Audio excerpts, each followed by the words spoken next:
Olá!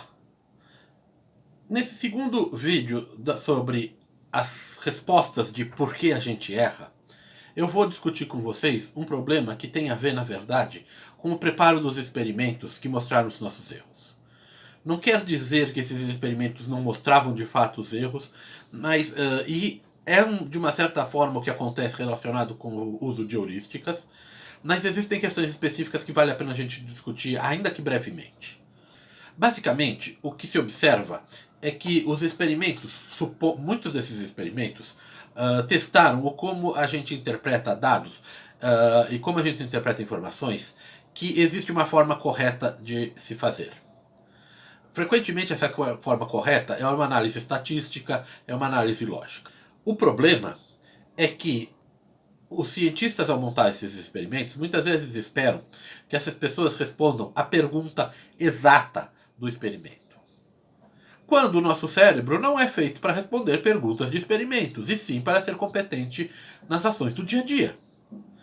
Então, é razoável esperar que, dependendo de como você monte um experimento, a interpretação que a nossa mente vai dar, que o nosso cérebro vai dar para o que está acontecendo ali, seja algo mais realista do que o que realmente é proposto no experimento artificial de laboratório.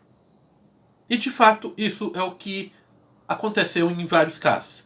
Lembram do vídeo em que eu falei sobre observar correlações nos dados, se dados estavam relacionados ou não, em que as pessoas, quando elas esperavam relação, viam relação mesmo onde não existia, e quando elas esperavam que coisas fossem completamente independentes, elas demoravam para perceber que nos dados existia algum tipo de dependência? Bom, você falar que nos dados não tinha dependência quando tinha, é de fato um erro. Mas a pergunta que a gente quer responder de verdade, no dia a dia, não é essa. A pergunta que a gente quer responder é: essas duas variáveis, elas de fato estão correlacionadas?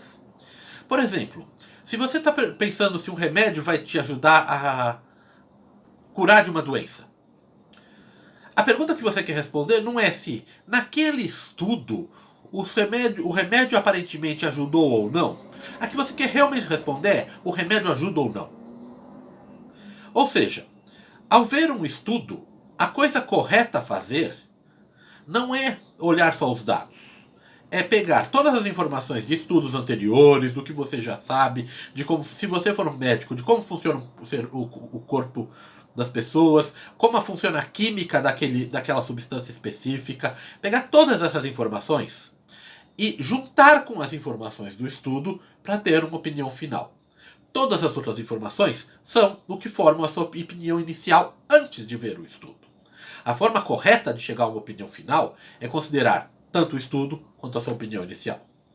Ou seja, se as pessoas estiverem interpretando aquela questão como uma questão real e não como uma questão fictícia de laboratório, que elas de fato respondem errado, se a pergunta é o que está apenas nos dados e não o que você acha do problema, a resposta estava errada.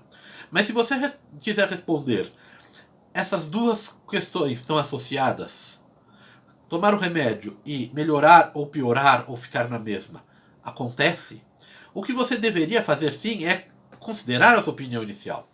Considerar a opinião inicial para a sua avaliação final não é um erro. É, na verdade, a forma correta de fazer uma estimativa bayesiana.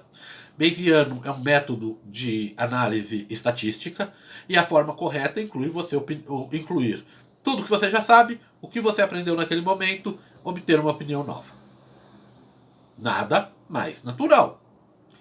De fato, até mesmo observações de que as pessoas trabalham com probabilidades muito extremas, aquelas muito perto da certeza ou muito perto da certeza de que não vai acontecer, como se fossem menos extremas, pode ser explicado assim.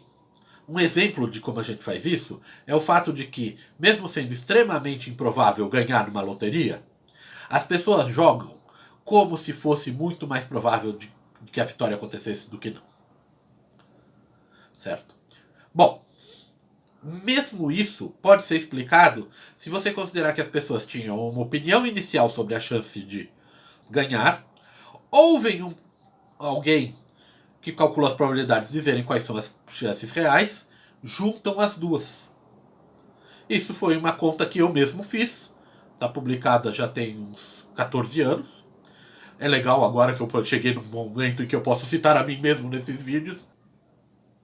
Mas você consegue explicar esse erro a partir do fato de que o nosso cérebro pode estar interpretando as questões dadas em laboratório não como questões de laboratório, mas como questões da vida real. É um erro? É. É uma adaptação ruim à vida? De jeito nenhum. Significa que ele está tentando sempre fazer o que seria o mais correto para o dia a dia. Ou seja, note que seria um tipo de heurística também, possivelmente, mas é um tipo específico e bastante interessante da gente conhecer.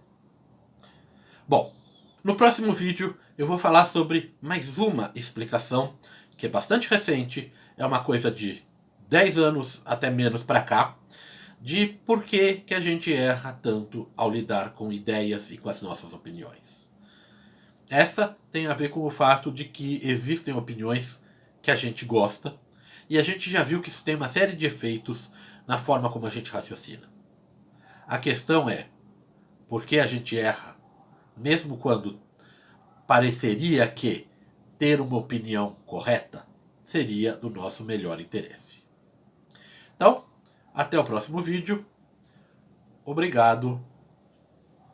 Assim, e não esqueçam de assinar, gostar, fazer todas essas coisas do YouTube que na maior parte dos vídeos eu esqueci de dizer, mas que são sempre legais, eu me sinto bem, então por favor, façam.